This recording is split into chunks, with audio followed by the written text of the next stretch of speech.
சமயபுரம் மாரியம்மன் கோவிலில் தமிழக அமைச்சர்கள் புசி ஆனந்த், ரமேஷ் மற்றும் துணை சபாநாயகர் ரவிசங்கர் ஆகியோர் சாமி தரிசனம் செய்தனர்.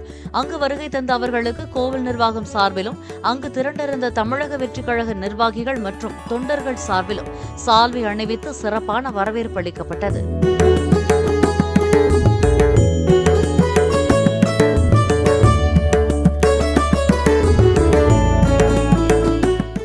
பிளே ஸ்டோர் மற்றும் ஆப் ஸ்டோரில் இருந்து பாலிமர் செயலியை QR கோடு மூலம் பதிவிறக்கம் செய்யுங்கள்.